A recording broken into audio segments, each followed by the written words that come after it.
Hi guys! Today I'm going to be giving you some spooky October book recommendations.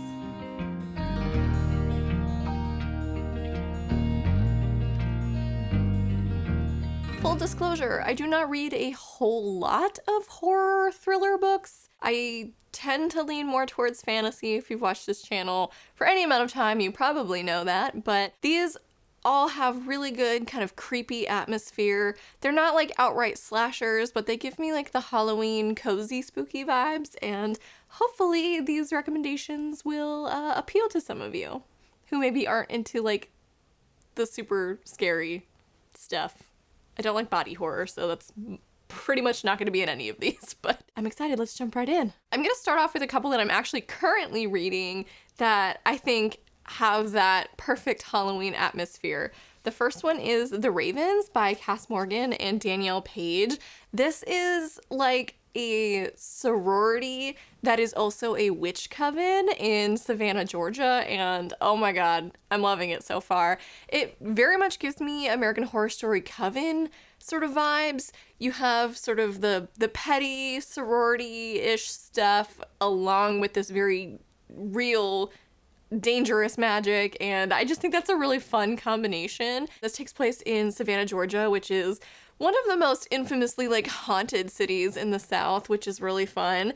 And yeah, it follows two girls. It switches the point of views back and forth between a girl named Vivi, who is new to this college campus. She's used to moving around a lot. Her own mother was really into like tarot cards and fortune telling and stuff, but Vivi always thought that like it was fake, and now she's arrived at this college and she's rushing for this sorority and finds out that she herself is a witch, so she's realizing that all this stuff is actually real. And then the other girl we follow is a girl named Scarlett, and she's sort of like a legacy. Her mother and sister were both in this sorority, and she's expected to become the president of the sorority and do really well and be like a leader. So she feels a lot of pressure, and she's always known that she's a witch. So you have these girls from two very different backgrounds, and they sort of cross paths and don't get off on the best of starts with one another.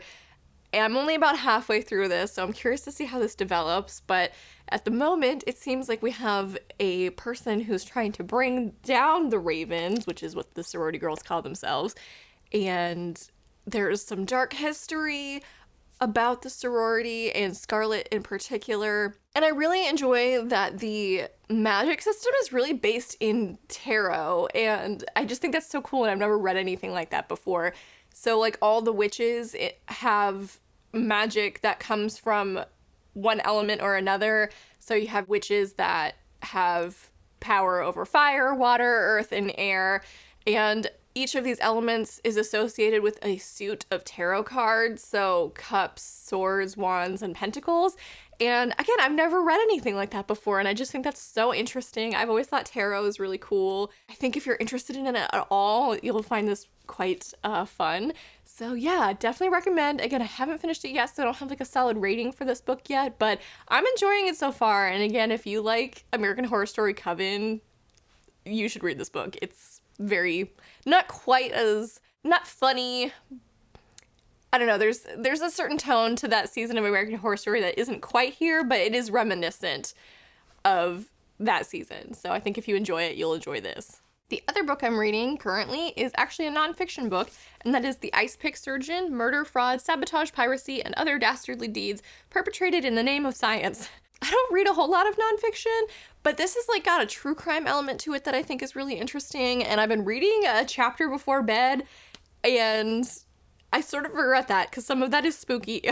And it's the kind of stuff that really makes my stomach turn because it's truly horrifying, and especially where, you know, this is real, this stuff happened to real people. It really makes you realize that the whole field of modern science is based on so many atrocities. You have murder, you have grave robbing, and that's about as far as I am currently. It's moving more into like sort of human experimentation perpetrated by the Nazis. Yeah, it's a lot, and it's kind of a heavy read. Again, this is different than the rest of my book recommendations in where this is a nonfiction book, so like I don't take this as a light spooky read by any means. This stuff happened to real people, and it again is truly horrifying.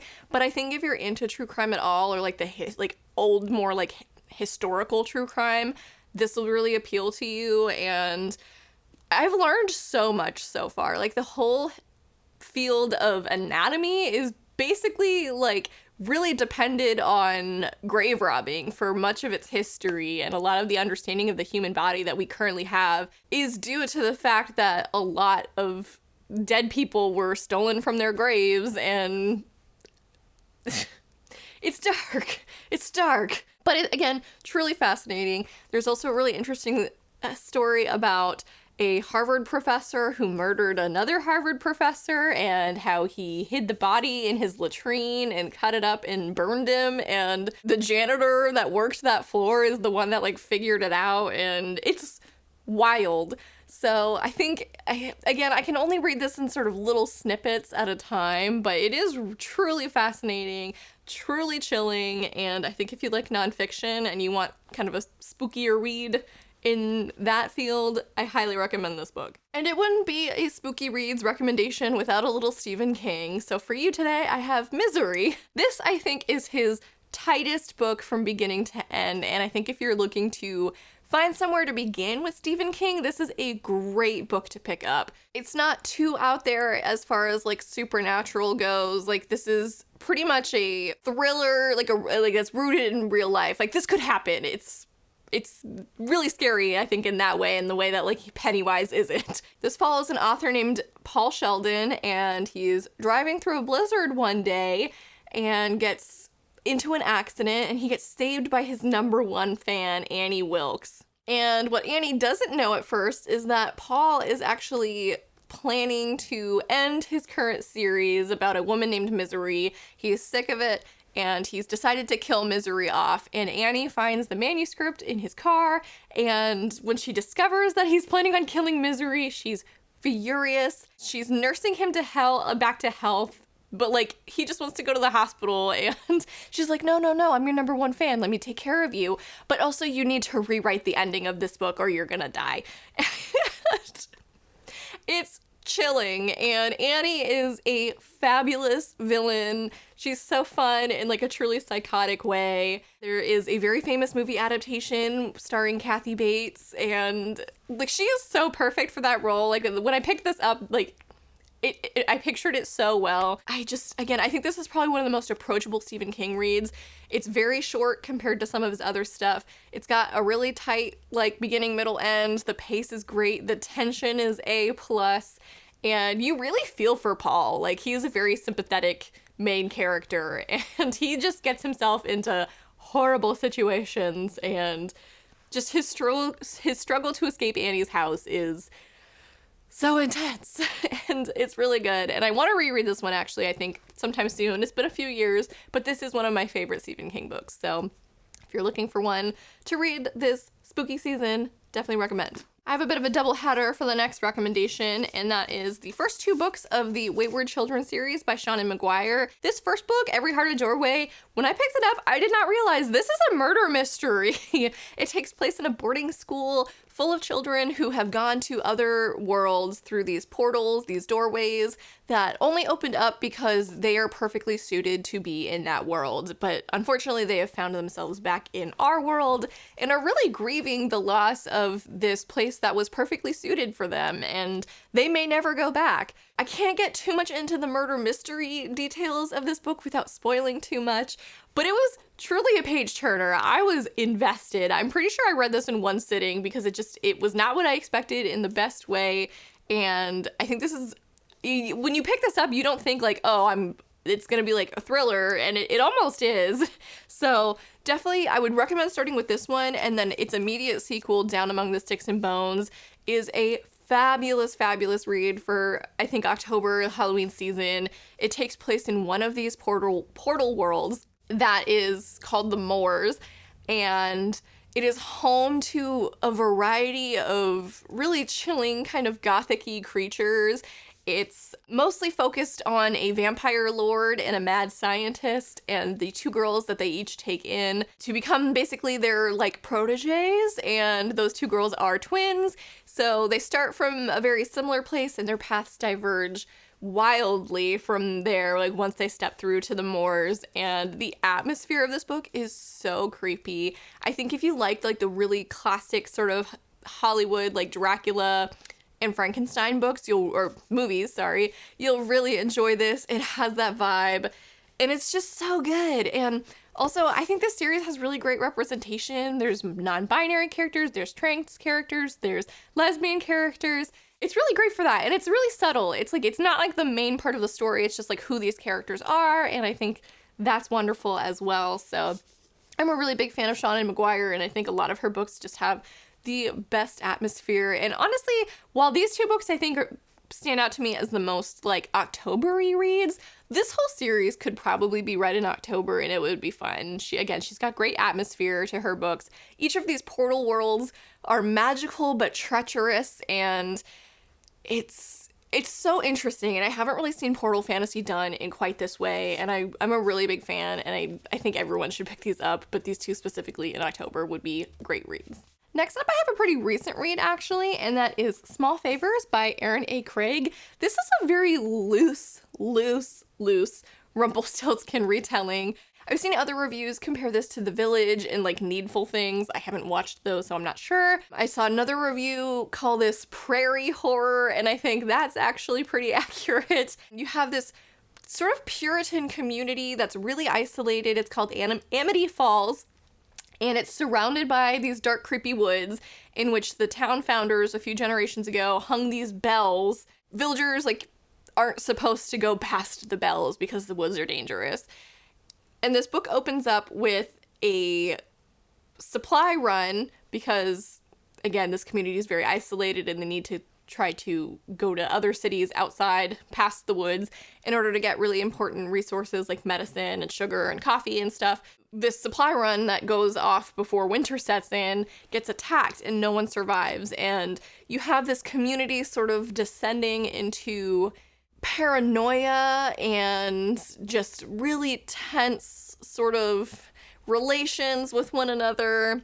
There's a lot of blaming going on back and forth, but there's also this really interesting supernatural element to it as well. And I don't want to say too much because I was reading this book, I was so invested. Erin A. Craig like just created this wonderful, creepy atmosphere, and I had no idea what was happening. Like, something obviously like was going on, but you don't know what it is, and you're like trying to figure it out. And I think that was really fun. And again, it just really tense atmosphere. And if you enjoy sort of like a character study of this community sort of descending into absolute chaos, you should pick up this book because it just gets wild. The main character is a young woman named Ellery, and she is the daughter of an apiarist, so she takes care of bees, and that's also a really fun element. As you can see, the front cover is very like floral and bees and honey, so it sort of draws you in kind of under false pretenses, because the atmosphere of this book is a lot darker than what the cover promises. And I think that was sort of a bit on the nose, as where like it, I think that was also sort of appropriate given the vibe of this book. Overall, I did really enjoy this. I think by the end of it, there was a couple elements that I didn't feel were quite wrapped up in the greatest way, but again, the atmosphere of this book is A+, and I think this will be a nice, creepy, maybe not quite so obvious October sort of spooky read, but definitely one I think that has an audience and is creepy enough to earn its place in this list. This next book is one that I also recommended in my sort of general fall reads, but it is creepy enough to also be in this recommendation list, and that is Mexican Gothic by Silvia Moreno Garcia. This book is just, it's the perfect fall spooky read. It's got that Gothic atmosphere. It takes place in 1950s Mexico in like a really isolated community. There's this Gothic mansion, there's foggy graveyards, there are yellow wallpaper vibes. It's just, it's perfect. It is the perfect Halloween read. I remember I read this last October myself, and I'd have to like close it or put it down and just like quietly scream into a pillow because I was so freaked out. I will say it does get a little gross in some parts, and that is probably not for everybody, but I do think the story is really cool. It follows a young woman named Noemi, and she gets a letter from her cousin who's been recently married, and her cousin sounds deranged in this letter. She's not making sense. She seems to be scared for her life. And so Noemi goes out to see like what the heck is going on and if her cousin is okay. And she finds that the family her cousin has married into is really weird. The patriarch is like super into eugenics and is like really racist. And there's obviously something going on that none of the family members are talking about, and Noemi's getting really frustrated. She's not allowed to see her cousin who's sick in bed unless her caretaker allows it, which is really rarely. She's trying to ask around and figure out what the heck is going on, and they're just being very secretive, which really adds to the whole like Gothic atmosphere. And the house itself is super creepy. She starts having weird dreams about what the heck is going on, and she doesn't know like at certain points what's real and what's a dream. And it's again, it's the perfect Halloween read. I love it. It's so creepy. I love Gothic sort of atmosphere. And this book has it in spades. So definitely recommend, especially if you've never read Sylvia Moreno Garcia before. Her prose is beautiful. So not only is this a spooky book, but it is a beautiful read. So highly recommend. This is the perfect October read. This next book is light on the spooky, but heavy on the Gothic. So if that's more your jam and you're not into super scary reads, I think Down Comes the Night by Alison Saft is a good read. This one is definitely more of a fantasy book than I expected it to be, kind of going into it. The main character, Ren, is part of this country's military, but she's like a healer. And she uses healing magic, you know, to help her unit and stuff. And this country has been at war with another country for a really long time. Both countries sort of actively recruit people with magic, basically force like young people into battle, like way before they're sort of mature enough to handle it. And like, that's really dark. Ren gets in trouble for using her magic rather recklessly to help an enemy, and the queen sort of exiles her from service. And around the same time, she also gets an invite from this mysterious lord of like that lives in a different country, inviting her to his estate to heal one of his employees. I think not servants, but employees. Ren takes this opportunity to try to be more helpful and maybe help establish relations with this other country that could help them in their war effort. And when she gets there, things are not quite what they seem, and the patient that she's supposed to be saving is actually a soldier from her enemy country who is like widely known and incredibly infamous. He's referred to as the Reaper, and he has a magic that when he locks eyes with someone, he can just kill them on sight. So he's incredibly dangerous and feared, and Ren is like, why the heck is this guy here? And she's torn between sort of like her duty to her country and her natural sort of inclinations to help people and heal people. Again, this is more like heavily fantasy than I expected going in, especially with this cover. It gives me like very strong Jane Eyre vibes. But the estate is really creepy. You definitely have that sort of Gothic atmosphere going on. There's also sort of, I don't want to spoil anything. There's an element that also occurs that I think is really creepy as well. But again, I don't want to say what it is because I don't want to spoil it. But that is definitely verges more on the sort of like light horror Frankenstein kind of vibes, which I think is interesting. But yeah, this was a really interesting read. I've said interesting like 50 times now. I think it's sort of like crush genre-y, which is different than a lot of YA fantasy I've read. Yeah, I don't know. This was a really cool read. Like, not so creepy, but the atmosphere is October-y, so I think this has an audience. I don't know if it's necessarily for everybody. I enjoyed it though, so hopefully somebody else does as well. I also haven't heard a lot of people talking about this. It came out rather recently, so I think if you're curious about it, it's definitely worth picking up, but it may not be exactly what you expect. I'm sure this book is on pretty much everybody's Halloween October-y recommendations, but it is not without reason, and that is Home Before Dark by Riley Sager. Riley Sager obviously has a lot of thrillers out there that I've enjoyed. However, I think this is the most sort of autumnal Halloween-y one that he has. You have sort of like this haunted house scenario.